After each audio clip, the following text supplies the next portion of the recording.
Brazil was really a collection of frustrations and growing anger with the way the world was. I spent quite a long period of time gathering information from my stint in advertising, which is my only corporate job in my life.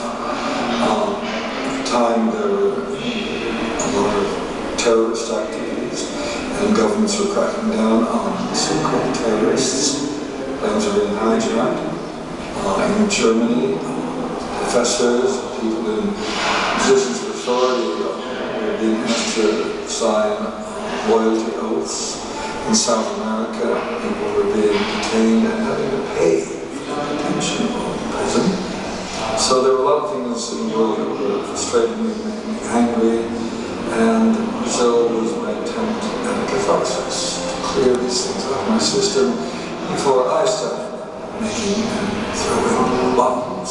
So when I was originally working on this project, I didn't know what to call it. I was sitting on the beach of Port Talbot in Wales one day when we were looking for locations, and it's a beach completely covered with coal dust because there's great factories there, and the coal is delivered on by ship and it's transported in conveyor belts across the beach to the factories, and the dust blows off, and it was a grim day, and probably one of the most monochromatic, miserable places I've ever been. I'm sitting there on this blackened beach, and I started thinking about somebody sitting there trying to escape from that world, looking out across this ugly sea, and it's a little portable radio, and something on the radio, and we started hearing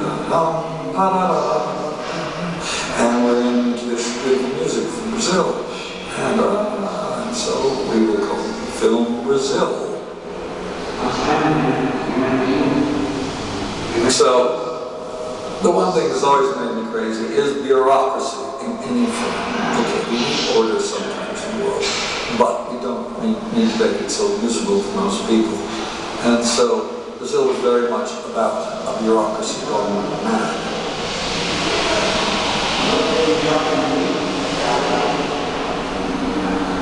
There are lots of posters all through the film.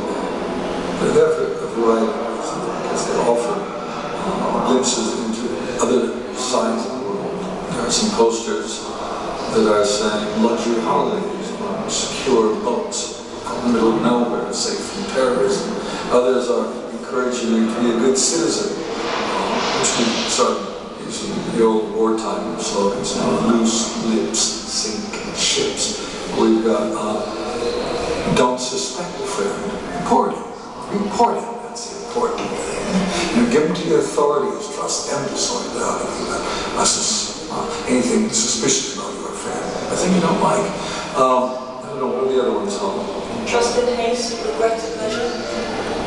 Trust in haste, regret in measure. Again, all these posters are encouraging people to be paranoid, to be uncertain. This Homeland Security is doing that for you today. You don't have to look at the posters anymore for advice. This is Homeland Security. They're trying to tell you the same things they were trying to tell you. Sam Lowry, unfortunately, against his will, is promoted.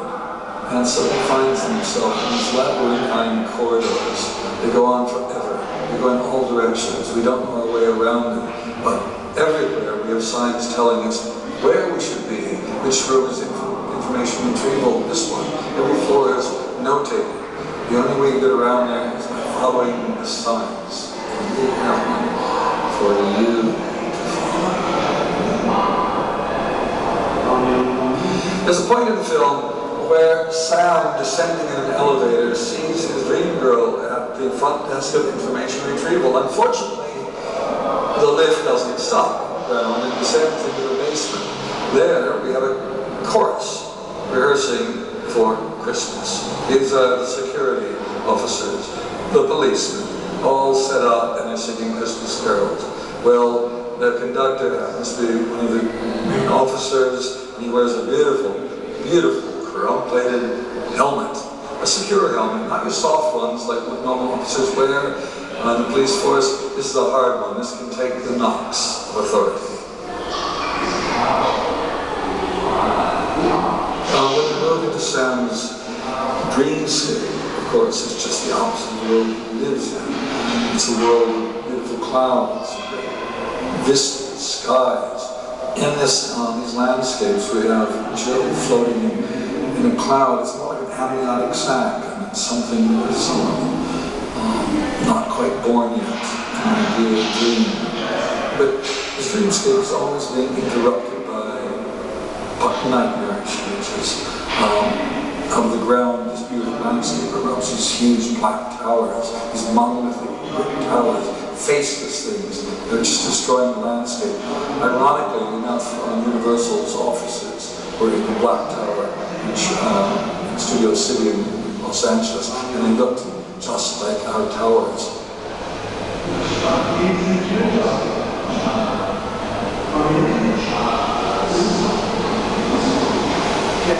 When the world is interrupted by these eruptions, these monoliths, slowly the world goes dark. It becomes a labyrinth of corridors and streets that seem to go nowhere and go everywhere. At the same time, in those were these what we call the forces of darkness. These were Sam's nightmare images, and they seemed to be dead people, people he'd seen that lost loved ones. And also amongst these were these baby-face images. These are the real forces of darkness. This baby face, always intrigued me because I'd seen it on a rotten owl's head. It was lying in a trolley. I remember my parents' back garden. I don't know why it just stuck with me. Someone's in a picture of this, and we modeled his faces on it.